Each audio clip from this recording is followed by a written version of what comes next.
All right, guys, it's 11 o'clock, so I think there's more coming in, but we're not going to wait for them. I think we'll go ahead and start.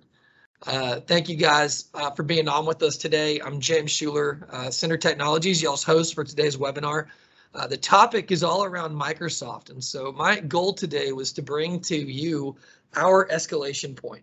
So when Center's stumped on something and we've got to figure out how to get it fixed, there's got to be some place that we take it. And that escalation point starts with Nick Ford, who's joining us today.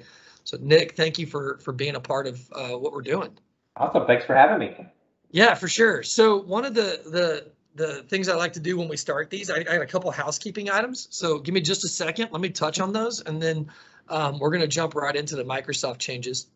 So first of all, those of y'all who just got admitted in from the lobby, don't be scared about the clock you might see in the top left-hand corner. Y'all didn't miss a half hour of content. That's just us making sure that the technical difficulties are already kind of like weeded out. So don't sweat it. Second, as always, I hope that we get a lot of chatter in the comment section. So if you don't know how to do a comment yet in Teams, look at the top of the screen. There's a little bubble with some lines in it.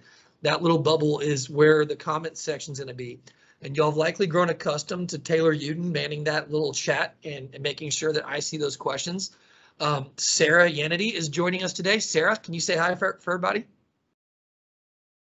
Perfect. Now, hi, Sarah, everyone. Why are you here and Taylor's not? Well, she decided to go get hitched, so I'm subbing in. Yeah, so she drove to Phoenix to get married. Like, you have to go that far for marriage. But she decided to skip out of town for today's webinar. So unfortunately, guys, I know y'all are disappointed. Y'all don't get to talk to Taylor. Fortunately, Sarah's probably funnier, so it'll work out. Sarah's going to man that comment section. If y'all have questions, she'll make sure that Nick and I don't miss them. So if you have something, put it in there. It can be as specific to your tenant as you want it to be, or it can be something general or vague, maybe a rumor you've heard. Happy to take whatever you got on that topic.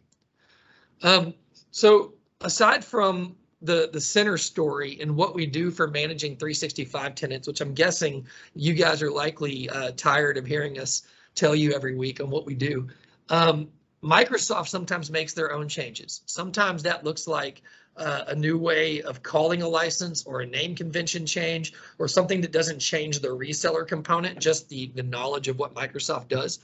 But there are other times, like what's going on now, that it changes just about everything under your tenant. It's going to change the way we talk about Microsoft. So considering the size of that adjustment, we figured we would put this together in the hopes that it ends up providing good information back to you so you can be comfortable with the decisions you're making. So Nick, how do you best describe at 50,000 foot view what's happening? Well, Microsoft is making two changes. They just happen to both be at the same time. Okay. One change is a straight price increase that's happening on the 1st, and it's happening to 6 licenses. Pretty normal price increase. I mean, the way that Microsoft looks at it is, they've had these licenses in place since June of 2011, and they haven't increased pricing on it. And then the second component is really shifts in how the agreements work. So this being a new model of licensing that ties into CSP, and it's their evolution of how they manage licenses. So this is really the piece that's shifting for partners like Center and Trello. Yeah, I remember it wasn't long ago that they shifted and started calling groups like Center CSPs. So yeah. The naming convention of who Center is probably doesn't change, right? We're still a CSP. Correct. Now, for those on the phone, there's different types of partnerships with Microsoft. CSP stands for Cloud Service Provider and has quickly become the preferred model for where Microsoft seems to be pushing and driving customers to work with. Nick, what can you add on CSPs? What's the value someone who doesn't work with a CSP would find working with one? Well, definitely one like Center is that they're going to wrap in value around the services that are provided. So in traditional license procurement, typically you work with somebody in the beginning to figure out what licenses you need or quite frankly want. You submit a PO, you buy the licenses, you walk away. You don't talk to them for a year or 3 years. With the CSP program, it allows more partners to get involved in that process. You don't have to necessarily go to the larger enterprises of the world that really do work off POs. So you get that more hands-on approach and touch. And then even with some of the changes that are coming to the program, CSP will still offer a lot more flexibility and control over those licenses that you would have come to expect if you're currently working with Center. Yeah, that makes sense. So in each of those categories, I think about, you got to have some confidence as a client. The person who has your back with Microsoft matters. If for no other reason, as Microsoft changes their programs, you have to make sure what you're doing is still relevant. So you mentioned these 6 licenses that are changing. You mentioned the way that we consume the licenses are adjusting, and you mentioned new dates. We've been describing this to our customers and those that rely on Center for a while. And every time we explain it, we find a new nuance where it's not very clear. How are you most clearly articulating this change to others at the next granular level? I mean, really, the what matters most is not necessarily all the nuances and back-end details, which at first we thought were going to be really important to talk about, but that ends up creating more questions. So for us, we've simplified it in, there's really 3 things overall. Like I said, there's a price increase happening. There's a new model that impacts your billing as well. And you know what? They're throwing in some free services into the package, from an end customer's perspective. Why don't we take each of those as its own chapter? Let's start with the price increase that's coming.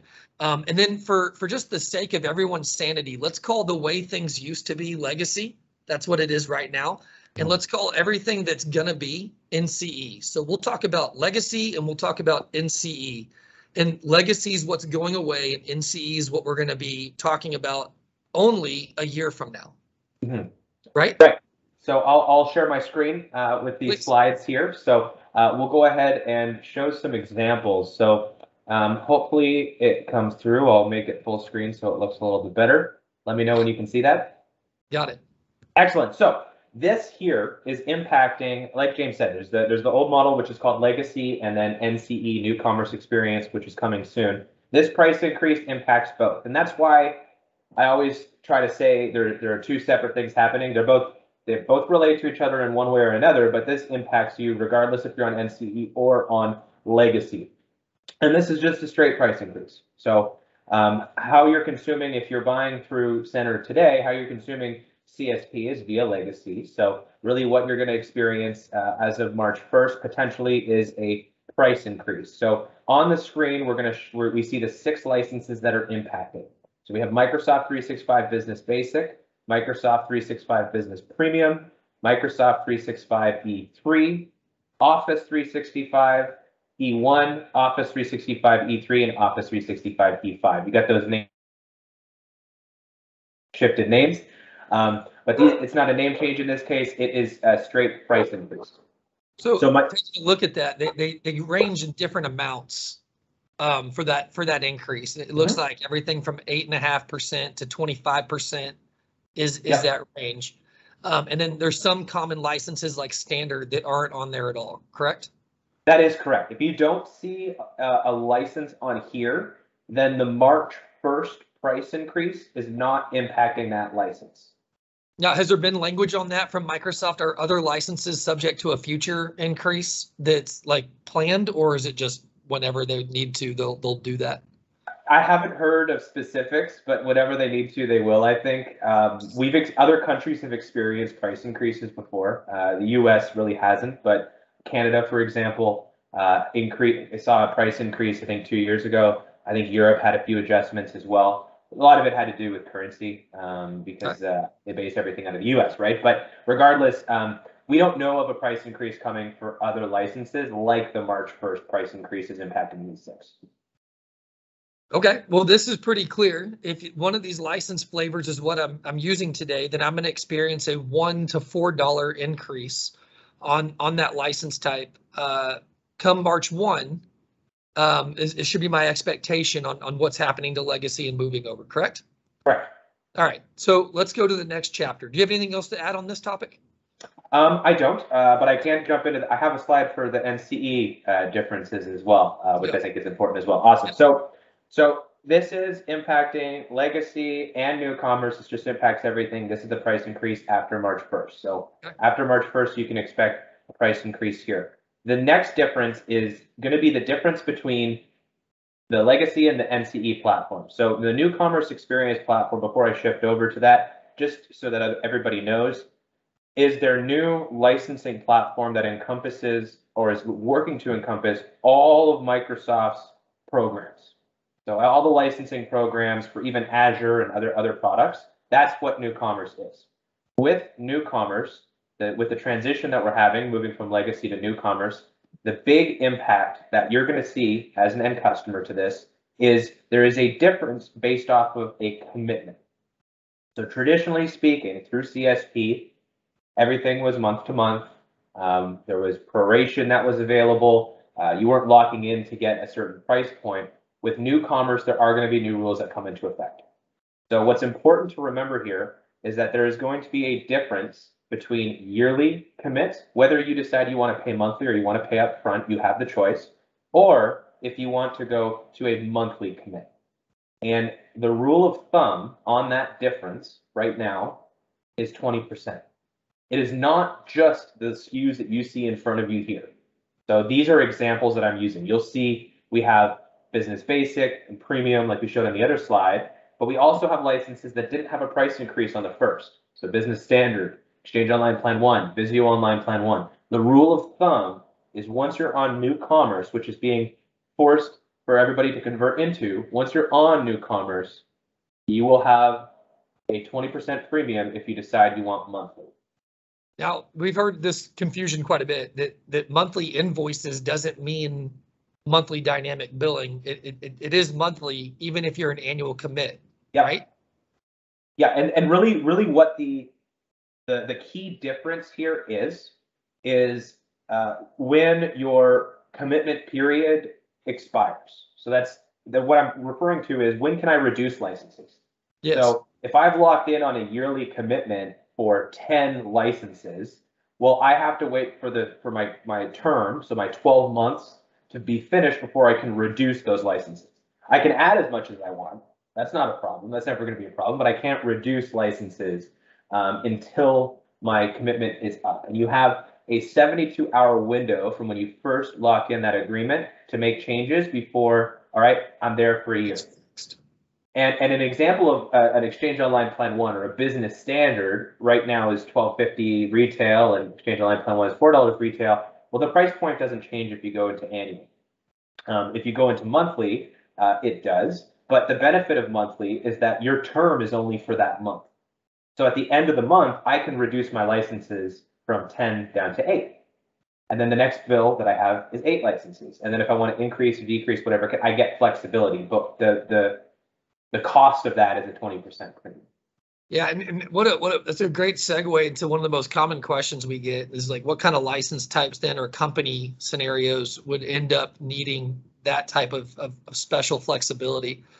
And really what I've kind of seen is it's the contractors that a company might be bringing on, or the ebb and flow of how the organization might spur up and spur down depending on workload. We support a lot of like general contractors and construction companies, and I see that very frequently with them on some of the inexpensive license types, like the Business Basic or the Exchange Online. So are you seeing similar use cases, or is it more broad than just those? I'm seeing other cases as well. Definitely contractors is the big one. We do have a lot of seasonal worker partners who cater towards seasonal workers. Yeah. And in that case, yeah, fluctuation is definitely key. I mean, one thing to remember is if you're working with a partner like Center who's been able to create a program to really understand when it makes sense based on, even in some cases, if you have flexibility, you save so much by being on yearly that if there's a month or two that you're leveraging it, it doesn't really make, there's a breaking point on there. So what I've been seeing is a lot of people trying to figure out what that is.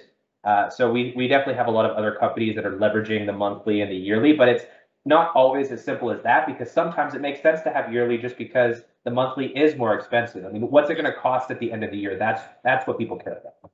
Yeah, look at that. Let's just use a bigger one, like the O365 E5 plan, $38 up to $45, right? Yep.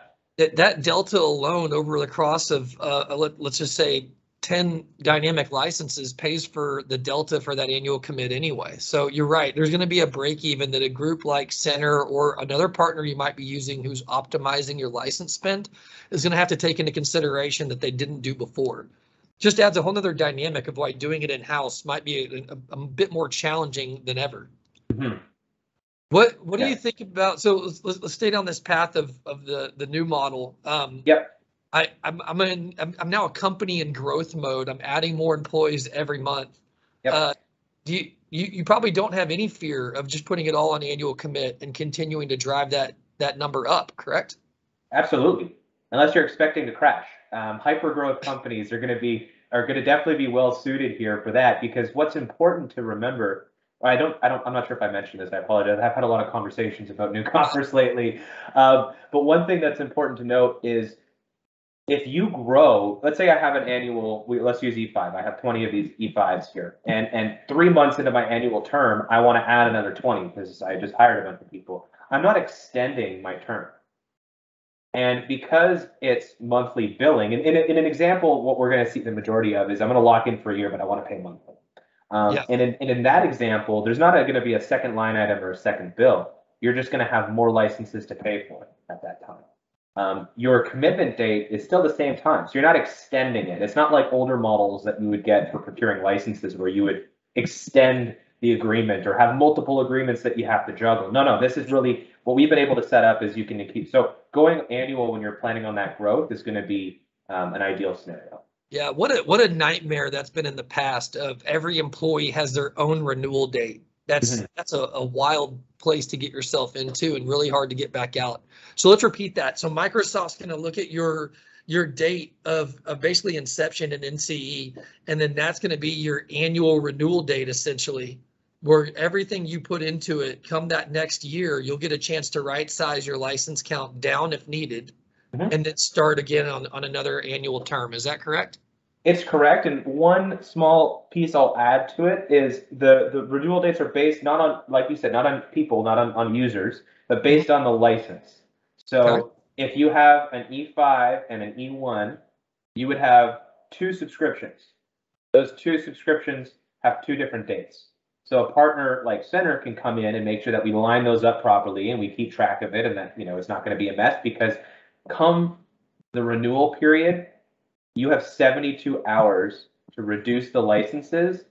And if you didn't set yourself to not auto opt in, because you're with Microsoft or whatever the case is, and you have to do it manually, and you forget, you've locked in for another 12 months. Sure. You really want to make sure you have somebody that's looking out for this for you. Well, so let's go. Another common scenario is I'm on M3. Let's say I'm on M365 E3, and I'm sub 300 people, and boy, business premium looks really good. After my annual commit to M365 E3, can I switch flavors for all my employees, or am I stuck for that year before I can change? When you're at that renewal phase, because you mentioned you went right through the you went through the renewal period. Once you're at that 72-hour phase, you can switch.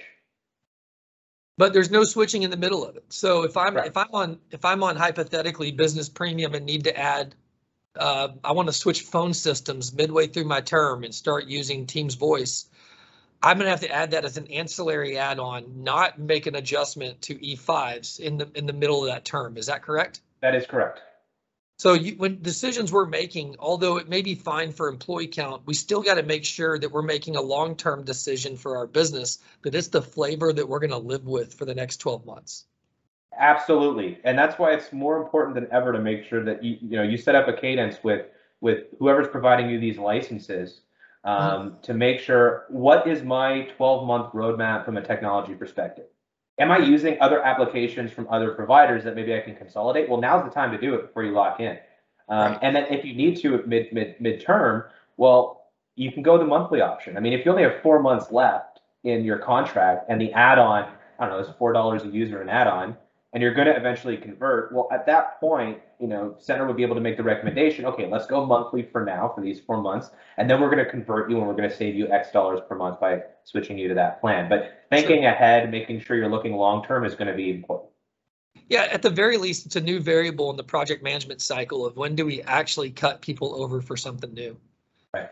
Now, you mentioned the third chapter of this is about features. Before we get into features, we just really dug into a forced upon everybody price increase in 2 different ways. But that's only once NCE takes effect. And you've used the early March dates as Yes. as a go live. And I know I've read the literature online. I see that that's what's being discussed. But together, SureWeb and Center, we've created a stick with legacy, kick the can down the road on NCE model that benefits those that want to stay on legacy as long as possible, correct? Absolutely correct. So before we get into features, because you don't get to take advantage of those features if you kick the can, correct? Right. So let's not get into those yet. Let's talk about those price increases. And if that could jeopardize your budget, here's a solution that Center and SureWeb have created together.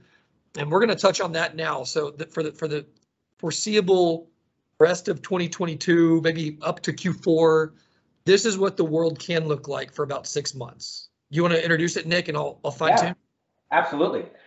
So we've been able to basically Microsoft, when we were reading the terms and looking through it, Center and SureWeb were able to come up with a way to be able to, like you were saying, extend the legacy licenses. So right now, if you're with Center or if you decide to go with Center in the month of February, we have the ability to effectively prevent the price increase for up to a year.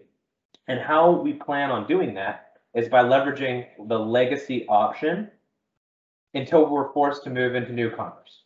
So we've been working on our side to make that happen. But really, the what's important to note is that if you're with Center currently, or you plan to move to Center in the month of February, we can delay the price increase for up to a year.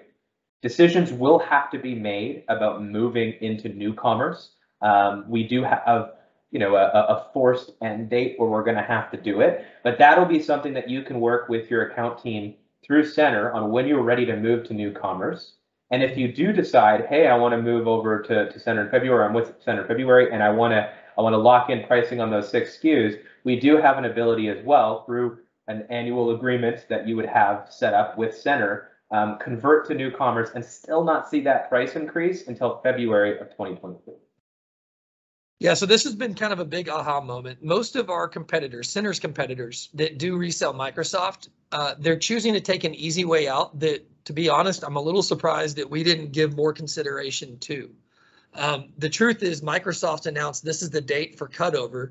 It'd be easy for us to just say, sorry, customers, this is forced upon all of us. It is what it is. Supply chain inflation, it's occurring everywhere. And instead, we're creating a unique program that if this is material to your budget and should you want to hold on to legacy longer, we can carry that out up to a year, right? That's what you said? Absolutely. And you made a good point. It's confusing. So right. It makes sense that not everybody wants to go down this route, but luckily enough, we were able to figure it out. So we can make it happen. I'll add, if I was on the call today and I haven't chatted yet, but I'm probably thinking, how are y'all pulling that off when the rest of the world hadn't figured it out? It's administratively taxing. It is a task that, because we are the size we're at, we have the people on the back end to maintain it, and SureWeb's commitment as a partner to see it through, that we're able to do this. It's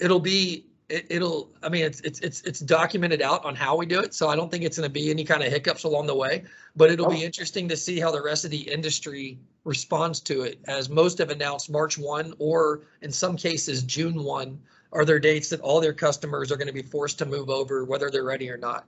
So that's an exciting time for us. Thank you for making sure that was something that we could offer our customers and prospects. Of course. Well, we're excited to be able to do it. I mean, for us, it's a big change. It's a lot of work. SureWeb, we focus on dealing with partners, so we're having a lot of these conversations, and to lift and shift everybody right over. I mean, it's challenging, and I can only imagine it. But you're right. I mean, we've even seen competitors raise prices in January. Yeah. Before it gets enforced. So yeah. Yeah, and then, well, who knows what they do with that? But one option that you just described, I could have lifted this in January and taken advantage of the margin benefit for a year. Well, never telling our customers and prospects that this program exists for them. So we're passing that back to our clients in the hope that it helps them standardize and normalize their budgets in 2022. And then we're all forced to move to it no later than that last date. And so with this game we're going to play, we'll at least have time to budget appropriately and plan for it. Let's switch gears. Let's talk about, you said there are a couple of feature benefits. I'd love to get into those a little bit. Absolutely. Now, a lot of the feature benefits that we're seeing with this new platform are going to make our lives easier, in terms of how the license management works and stuff like that. So I won't go down those roads. There's future things that they plan to roll out, which are going to make even better experiences for customers as well. But really the big component, honestly, and I don't have a slide for this because it's one big feature increase that they're having is audio conferencing is going to be included for free on most SKUs. So for those of you that aren't using it already, audio conferencing I think is $4 or $6 a user. I forget the exact amount that it is. But right now, a lot of people are taking advantage of it because a Teams call like this, rather than having to click on the link and joining in with a USB headset, I can get a phone number on there and call in, and it does make my life a lot easier. So now they're including that for free. They do plan to roll out other, add-ons for free within NCE. So this is something on the roadmap they're planning to do, but the first committed one is audio conferencing. I've heard Defender might be one as well, but audio conferencing, as soon as you're in NCE, is going to be available to you. Yeah, so Nick, you may or may not know that I'm the co-host of a top 100 tech podcast called When It's Hit the Fan. And the topic around what Defender's doing has been a recent blog focus for us and podcast topic. That's interesting. You brought up audio conferencing first. Microsoft probably should be advertising their security bet first. Instead, they're saying we're going to throw in this audio conference license. We kind of saw this coming though, right? Like they offered a free promo for a while, but everyone got to take advantage of it. That's right. Yeah, so we actually have a question right now. I just saw the corner of my eye come in around audio conferencing. I like how it's worded. Audio conferencing will be available for free when and what again? So Susan, thanks for the question. There's a promo right now that you could actually capture on Legacy free audio conference licenses. And then now it's going to be a feature, just another feature like Teams licensing might be or Intune licensing might be inside just about all of the licensed flavors. In fact, I can't think of one that it's not included on. Mm-hmm. Do you know one that's not included on? Maybe Exchange Online Plan 1 because it doesn't have Teams. Yeah, that might be different. Yeah, but I'd say all the e-licenses. Anything with Teams, I think is going to get it. That's my guess. So that's if companies that today are paying for it, who got maybe into audio conference bridging through Teams before the promo released, who are what I've seen. You said $4 or $5. That I'm in the same price range.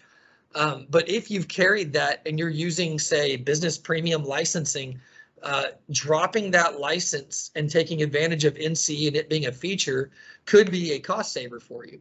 Mm-hmm. I don't necessarily think a lot of people are going to face that. The truth is no one's really buying it for every employee. But now you can expand how successful employees are using audio conference bridging with everyone. Yep. Cool. Then on the Defender side, we could do podcasts and webinars on Defender and still have plenty of things to likely talk about. That is why Microsoft made the decision. I don't ever know, but Defender is a confusing term for everybody now. Mm-hmm. Consider Defender, guys, an umbrella topic or an umbrella term that it takes multiple little chapters out. So I could go talk to one of our current prospects, Nick, and bring up endpoint detection and response, call it Defender for endpoint. But in the mind of the person I'm speaking to, they're hearing Defender for 365, or they're hearing Defender AV, Defender for Azure or Identity. So let's try to clear that up real quick. Do you mind if we take a stab at that? Go. I'm following your lead. You got the podcast, so. The tagline for the podcast is "We keep an eye on tech news so that you don't have to." But when bits hit the fan, we bring the tech news to you. So everyone here today, consider this Microsoft news bits hitting the fan. So Defender has, first of all, a Defender antivirus, and that's tied to the operating system. It's not even in the 365 tenant. So the old basic version of antivirus that is signature-based, not behavior-based, sits on the operating system. The next that you have is the first entry point is Defender for 365, and that's defending anti-spam, anti-spoofing, anti-phish attacks through your email. So when they use the term 365, Defender for 365, they specifically mean email and email only. If you're working with Center today, you know that that's pre-bundled in any license we sell. We're still shocked within Center walls that they could offer you an email solution that you're paying good money for that doesn't have those basic features. It needs to have it. So we consider that a foundation. The next is Defender for Endpoint. This is where it gets kind of confusing. Starting in March, there's going to be a Defender for Endpoint Plan 1 and Defender for Endpoint Plan 2. Defender for Endpoint Plan 1 is a next-gen antivirus with behavior-based learning attached to it.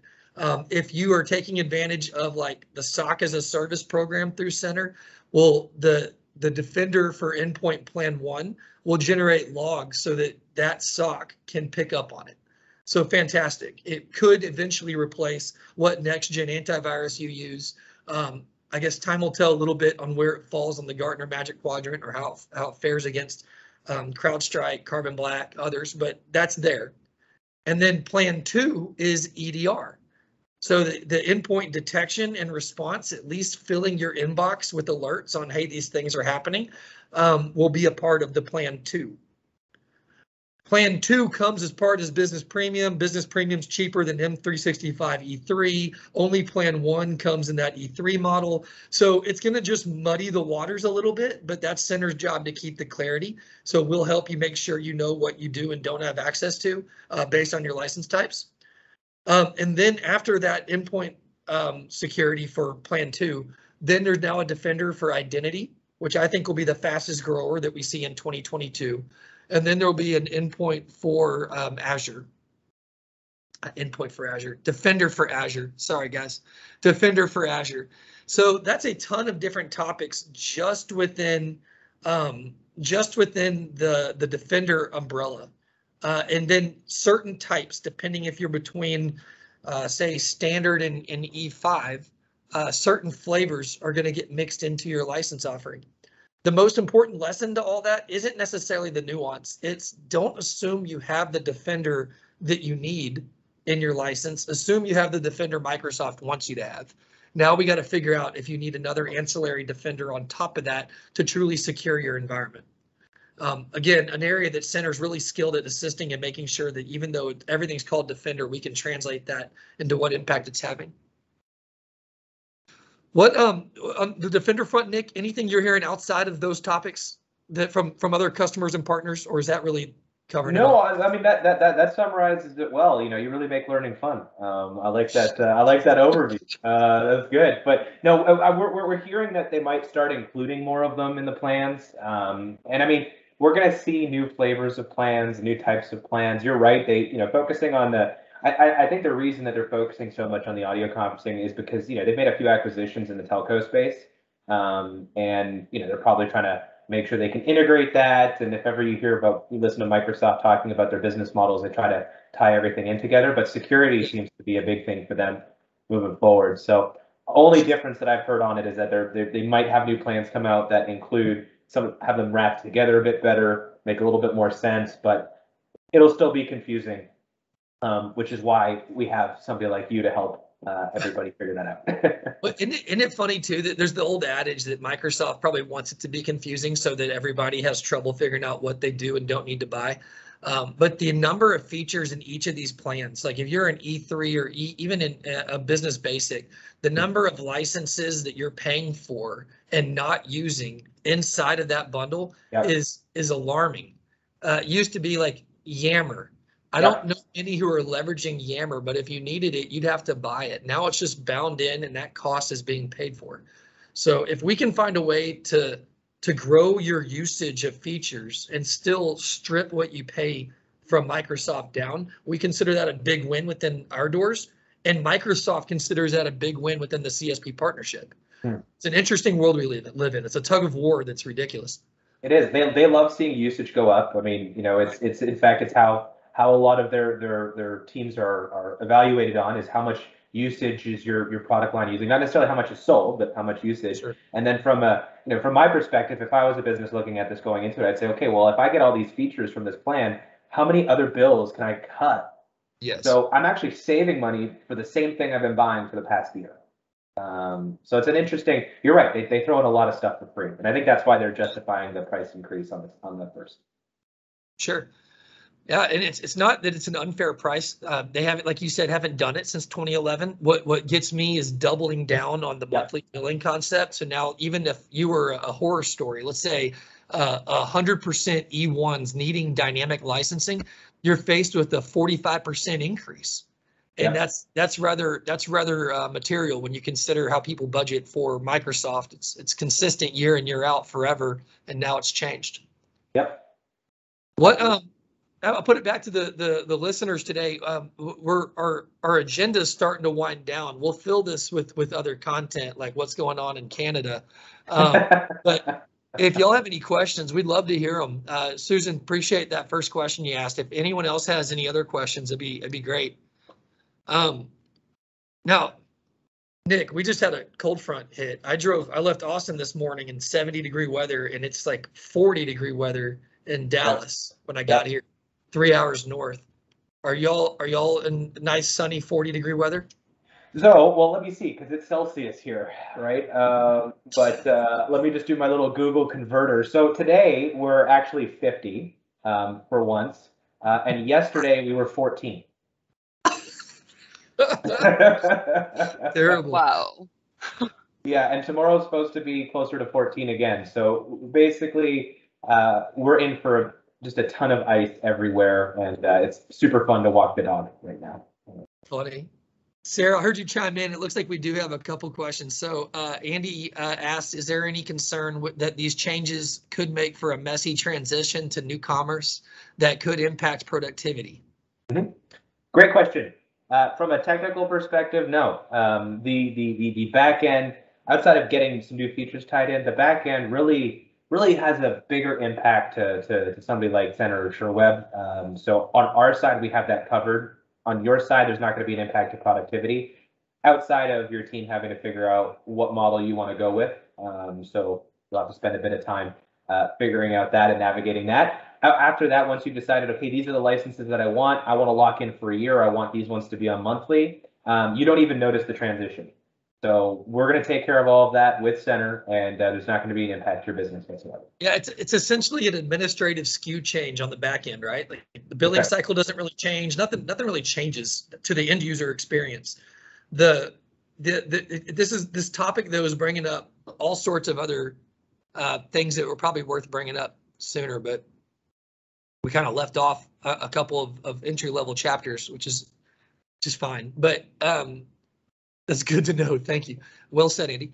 I want to figure out, like, as this gets closer and someone has to drive into new commerce and they're making their decisions. If they do know, you mentioned if they do know that they're going to do a change mid-year, what's the best way to add a license or lock yourself into not being trapped in the short term? Short term, right, is you want to take advantage of the kick the can.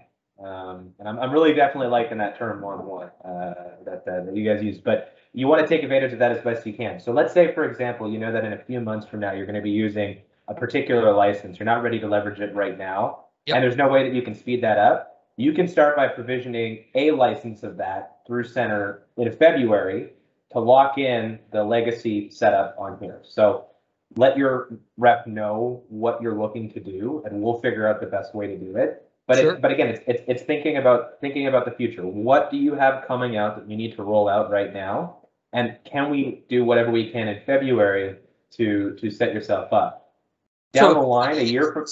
Because the quantity increase doesn't mess with you. It's just the addition of a new SKU or new license. So So another thing that comes up often with us, I know George is having to get out of here, but I know he's in a similar situation to this. If he's still on, he can hear this last part. But another situation common is I'm buying from another partner today, or I buy from Microsoft and I have an annual commit. And historically, the transition to a CSP allowed the forgiveness of that annual term. And for the short period of now in 2 weeks, we still have that window, but that starts to go away too, right? Once we're on NCE. So you're right. In the past, it's easy to move, easy to flip over. Once people are locked in on NCE, and there's a way for us to validate this, by the way. So work with your rep, and we'll be able to confirm. If you don't know, right? If you don't know, not the end of the world. Ask. We'll show you. But once you're on NCE, if you're annual, that is an annual commit that you have committed to the partner that you purchased from. the good news is you can have commits from different partners. So for example, let's say you're with a provider right now, you're not very happy, you have 5 licenses locked in, you want to work with Center, you have 3 new people onboarding. Well, you wait out the 5 with the old provider, you buy 3 from Center right now, because now they can start working with you, engaging with you, handling that sort of transition. And then once it transitions, you move over. It just makes it a little bit more complicated. Just another step. So Susan asked a question that just needs clarification. If you're on an annual commit license, Microsoft gives you the option of paying that year up front or paying it monthly. So there, Susan, I think your question was, aren't we going to have to get a bill for the whole year? That's your choice. You can, but no, you don't have to. We still do a monthly invoice for that license. It's just an annual commit to the quantity of licenses that you have. So Nick, you used a term. It's actually saying, I'm going to not reduce below this number. Yep. That's what it really means. Yep. She's excited. Good. So the other side of that though, I mean, if you have feature changes, you want to add a single license. If you have a new partner, you want to add them as a partner on the tenant and get some licenses under their belt. Once you're tied into and locked into a program though, you're going to be there just like your licenses are there. So not only do you have to analyze the license flavor, but now your partner flavor for that term. Is this somebody I want to commit to for 12 months, right? Yeah. You know, yeah. It's like a mini marriage. Just 12. Yeah. So Sarah's asking, what are there competitive solutions worth evaluating? Perhaps Google Workspace. Well, unfortunately, Google pulled the same thing. They've just recently increased their pricing, and they've made it the same lock-in. So Microsoft, you know, I haven't seen a solution like that. We were in the hosting business. I believe Center, you were as well, right? Hosting Exchange environments, and when Microsoft came out with this, it just blew everything out of the water. Google was the only thing that was close comparison, but you're going to see the same thing happening with Google, and it's Pepsi, Coke, what you want to go with. Typically, we're more of a Microsoft shop here, and Center as well, but you all have the same restrictions from a pricing and locked-in perspective with Google.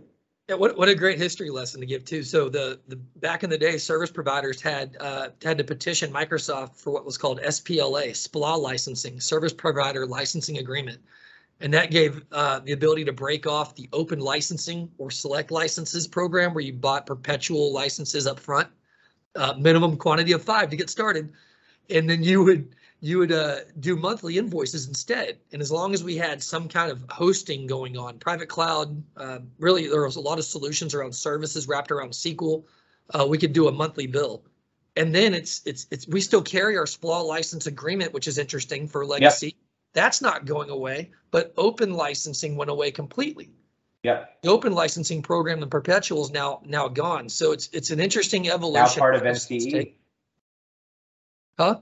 Now part of NCE. They're moving everything into the CSP program. Everything's now part of NCE. And then you mentioned Azure's already been a part of NCE. If I've heard right, I think the NCE portal has actually been what EA agreements use. So it's just the enterprise tools taking effect within the SMB and mid-market space. And it's probably something that we're going to look back on as normal, but just for this period of time of 6 to 12 months, this is going to be just confusing. 100%. It's a big change. They're ripping the Band-Aid. Timing could be better, but it is what it is. I mean, look, we would never want this. We would never want a big change to happen anyways. You might as well just get it over with, right? I think is what they're saying. And then, you know, of course, we figured out how to delay it a bit, which I'm sure they're super excited that we did. But sure. Either way, you're right. If this is going to be the new normal, and they're going to keep on coming out with fantastic solutions to tie into this. So, you know, it's not like they're just going to put us here, lock us in, and then say, I'm never adding to this ever again. Sure. There's a ton of new acquisitions Microsoft's looking to make and new additions they're looking to bring to their stack of products. Sure. So let's add to that who's impacted. It's just corporate licensing. So none of the GCC licenses or the not-for-profit charity licenses are going to be hit by the same measures, at least this month or in March. Yep. They've said, if I've read it right, that changes for them that are similar to this are inevitable. Yep. But they're just not on this date, correct? That is correct. I've got a good friend who's actually got both a corporate and GCC tenant that he has to maintain. And they standardized on O365 E3. And so Okay. it's funny how listening to him, he's got double the confusion. They keep Yeah. confusing which licenses they have where and who's impacted by what. So if you guys listening do have two different tenants, just think about what is the business model for that tenant and is it different SKUs than another? On the other hand, if you are a not-for-profit, if you are a school district, if you're a government entity, and you're using commercial SKUs, then you are going to be impacted by this. It's not what your business does, it's what SKUs you buy. Yep. So we've run into that a couple of times. That's been kind of wild. And look at your bill, because it will honestly say non-for-profit, education, GCC. In fact, will be like a G3 or G1. So if you don't see those on your bill, you don't have those programs. And if you're supposed to have those programs and you qualify for those programs, you should be actioning that right away. Because once you get Microsoft's thumbs up, that approval that, hey, yes, you are nonprofit, you are government, you are education, the conversion's pretty quick. So the 28th is approaching, but it's something that's changeable before that. Yeah, so I think the call to action, if any, would be if you guys on the phone are curious about how to maintain legacy and kick Microsoft's price upticks down a year, reach out. We're wanting to have those conversations with you. If you're curious about, hey, I don't mind moving to NC and the price increase isn't that bad for us, and I want to know more about Defender, want to know more about how I can leverage the audio conferencing bridge, reach out, let us know because we can help you with that as well. There really isn't anything around the Microsoft stack that we're scared to chat about, including developing out what maybe a better SharePoint site for you or looking at a way to leverage Teams different to establish better communications. So whatever you think you feel like you need, let us know. We're happy to help. One more question just got thrown in. Can you do a mix of legacy and NCE? You absolutely can, so long as legacy is still available. One day, no, but up until then, yes. Short term, absolutely. All right, guys, last chance. Throw in the questions. We'll leave the bridge open for just a minute. Feel free to vacate the call if you're done with us. It's understandable. Look, the first time I had conversations about NC, my head hurt. I had to go out for some fresh air and walk. So yeah, it's a lot, but we're getting through it. It is so much, man. And I think about what Microsoft, like just a change within Center. We're only 160 people. Is still just to communicate it, get everybody on the same page. It's tough. Yeah. I can only imagine making a change this significant within Microsoft's walls. They probably are learning every gotcha along the way unexpectedly. Yeah. Oh, yeah. Yep. Okay. James just joined, so we're gonna start from scratch, guys. We'll go from the beginning. Nick, what's changing? There's a price increase and there's a change to how the licensing model is going to work. March 1st. James, is the price increase on 6 licenses. I'll put the screenshots in the chat. This happens if you're on Legacy or New Commerce. Legacy is the term for what we're buying currently, so what you're currently getting. So there's a price increase to 6 SKUs there.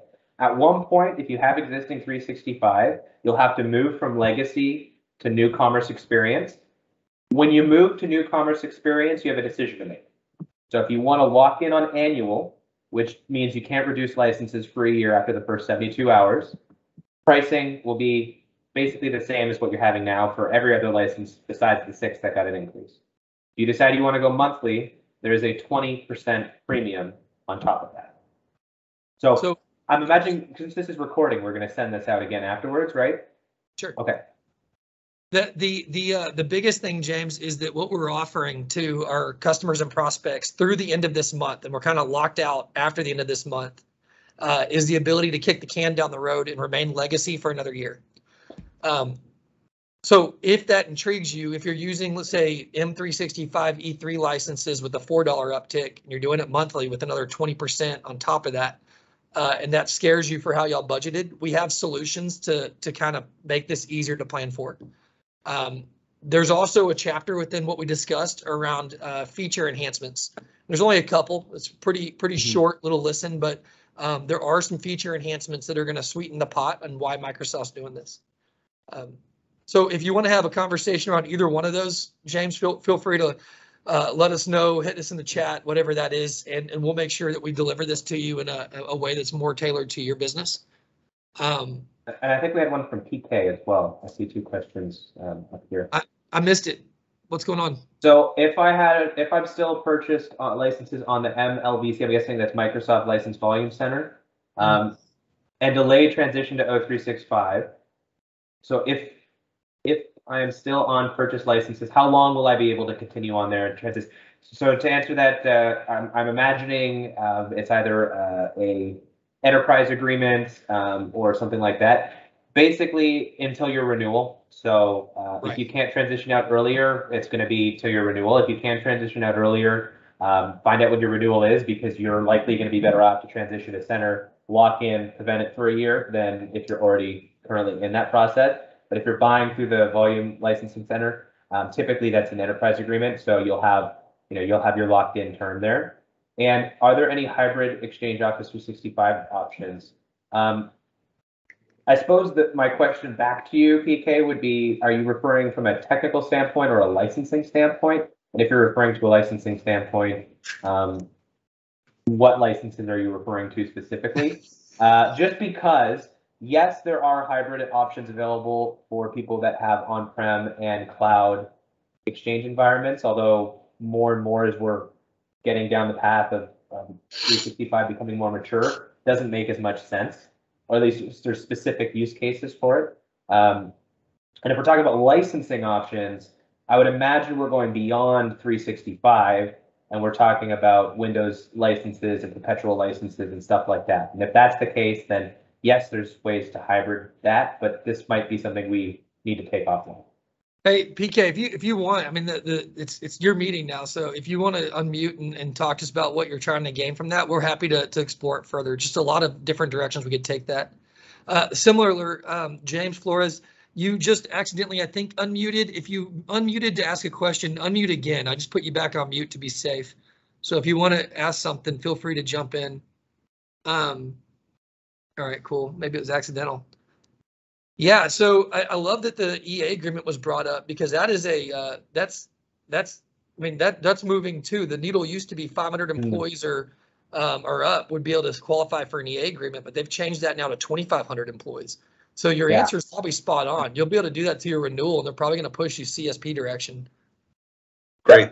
Thanks, Jamie. Appreciate you unmuting me. Yeah, this is much better. But yeah, I'll set up a call so we can discuss our specific environment, hopefully as soon as possible. I just got numbers as far as our projected employee headcount for the remainder of the year, and yeah, we're gonna have some rapid growth this year. So that's something that we have to factor in, and what we're gonna procure for the, as far as different licensing platform stuff. That puts you in a good position, though. I think back to when COVID hit and all of a sudden we had people losing jobs. That's the kind of mass scenario that gets me really concerned about this model. It's easy when you're 2,500 and up on the flexibility of an EA agreement with an annual true up to kind of figure this out. It's harder in this model. Only because it seems like the small business budget doesn't work the same way the enterprise budget works, right? So let's explore it for sure, and we can find out a good solution for you for a growth model. That's easier. Great. All right, sounds good. Thanks. No problem. And then I'm watching these mutes happen. I always get nervous when someone unmutes. So sorry, James, for remuting you, but I'm gonna put you back on just in case you don't end up burping on cue or something. Yeah, starts talking bad about you. Yeah, right. Yeah. What a terrible answer. Yeah, so James guy's got no idea what he's talking about. I'm never gonna listen to that podcast. So any of you guys that are in the Dallas area tonight, I know it's going to be chilly, but we're going to be at the truck yard tonight. So if anyone wants to come over and talk more about this, from 4 to 6, we'll be hanging out at the truck yard in Dallas in the lower Greenville area.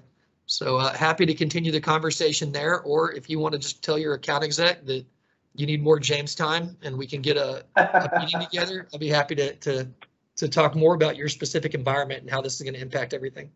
Yes, so the truck yard is in the Colony. It's over by. It's in the Colony? Yeah, it's in the Colony. It's over by Nebraska Furniture. It's a really cool spot. We're going to have a lot of fun. So anybody who would like to meet us over there at 4 o'clock, you're more than welcome. Yeah, awesome. Nick, I'm flying in next week. That would have been fun. Right? Yeah. Why don't you just show up now? Come on in. Yeah. Okay. I'll just hop on a plane. All right, guys. Well, that wraps up our webinar today. I want to thank everybody. Oh no, we got another question. Has Center done any kind of baseline showing it's a money saver or cost going to legacy versus NCE? Well, no, but only because, Susan, it's different by license type. We could easily put that together for your company. That's a breeze, but putting together something that just would be able to throw up on a slide would be relevant to that scenario. So I'll work on something with Tara and get something back to you, Susan. That won't be that hard. Because you can have so many different types of licenses and mix and matches of different things, so it's difficult. Look, now Tara's chiming in for Susan. Awesome. All right, guys. Well, we appreciate y'all's attendance today, and Nick, thanks a lot for joining us. Love having you on. If anything changes on this, guys, we're gonna bring that news right back to you. If you want to stay close to the latest. Wow. Stay close to the latest. Check out Center's blogs. We put blogs out frequently on any news changes about Microsoft or any other topic for that matter. And then we attach the podcast that I was referring to earlier in those for more relevant information. So again, thank you all for being a part of it, and we will talk to everybody soon. Thank you so much, everybody.